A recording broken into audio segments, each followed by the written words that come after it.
Hey everyone, AYBL Main here. I wanted to get back into one of my series and decided that I should go back to the songs.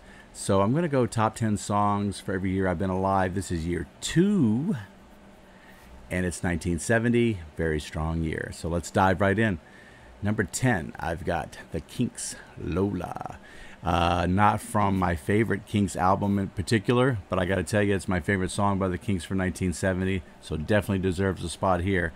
These guys just, their styles just bounce around so much, but they do everything so well for some reason. So enjoy this. Number 9 for me is the Immigrant song from Led Zeppelin. Uh, Definitely the most noticeable song on Led Zeppelin 3. It was used on the Thor Ragnarok soundtrack several times throughout the movie, so gained some notoriety there. It's great. I mean, it's one of those songs you could play just about any time. Everybody knows who it is. Got this Viking battle vibe to it all the time, so it kind of hypes you up a little bit. Number 8 for me is Fire and Rain from James Taylor from his album Sweet Baby James. Definitely the best song on that album. James will have at least a couple more slots that he'll fill for me here as I go forward with some of these top songs, that's for sure. Number 7 for me is going to be American Woman from the Guess Who. I told you the Guess Who were underrated guys, and as long as they're making music, probably going to appear somewhere on one of my lists. It is great. It's a great song. It was covered by Lenny Kravitz for Austin Powers, but it's just got this great rock and roll vibe to it that you could play just about any time you're in that kind of mood. So definitely deserves a vibe here. Number 6 is from James Gunn's soundtrack of Guardians of the Galaxy and slash T for the Tillman by Cat Stevens. It's Father and Son. It was a song that was played at Yondu's funeral in the movie. It's the reason I brought that up. And that's the reason probably most people even know of the song now. Not necessarily from Cat Stevens' record. But it's a great song, very sentimental song. Definitely worthy of being in my top 10 for that particular year. Number 5 for me is probably a song that people would not say is the best song on that album by Neil Young. But from After the Gold Rush, I have Don't Let It Bring You Down. I think it's a very well written song. I had heard the song the first time because Annie Lennox had covered it when she did an LP called Medusa, which was all cover songs. And her voice was so great. Then I went back and listened to Neil's, and his was even better. I mean, I know that's really silly to say, but his felt so much more heartfelt, and the song is so powerfully written that I definitely want to make sure it got into my top 5 for this particular year. It may be my favorite song by Neil Young, period. Number 4 is Jump in the Fire by Harry Nilsson, or as I like to call it, the Ray Liotta freaking out because there's helicopters above his head in a Goodfellas song. It's from Nilsson's Smielson album.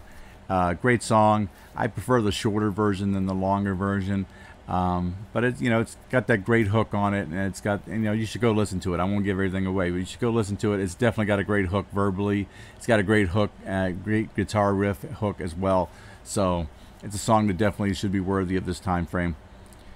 Sweet Jane by Velvet Underground will come in at number 3 for me. Now that I've gone back and listened to Velvet Underground's version, I definitely don't care for the Cowboy Junkies version all that much. But I remember the song. I was watching the movie Things We Lost in the Fire. It's got Benicio del Toro, and he's got his headphones on. He's kind of jamming out a little bit, and they're playing this song. And that's when I went back and I listened to Velvet Underground's version, and then I started spinning their albums. I think I've only listened to 3 of their albums so far, but a fan of their material so far.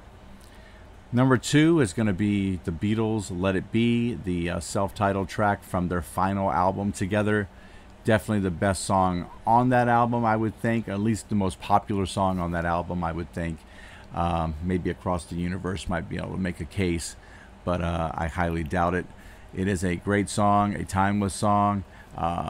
Definitely deserves to be in the top 2, at least when discussing this. I had it at number 1 for a little while I was making this list. But then I decided at the last minute that I wanted to go a different route. And that route would be, the winner is Van Morrison's Moondance. I think the whole album is really strong. Not just the ones that are noticeable to people, like Into the Mystic and It Stoned Me and stuff. But all the tracks are good. But this song in particular is one of those songs where I always feel like if I'm just in a regular, I don't want to be disturbed kind of mood, I can throw on Van Morrison's Moondance, and it will just fill the background nicely without a lot of noise in my head. It's just a beautiful song, and worthy of being number one for sure.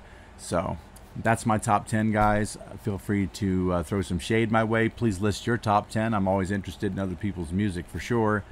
And if you get a chance, please hit the subscribe button down below, or hit the like or dislike. Those things really don't matter to me. I'm kind of doing this for me.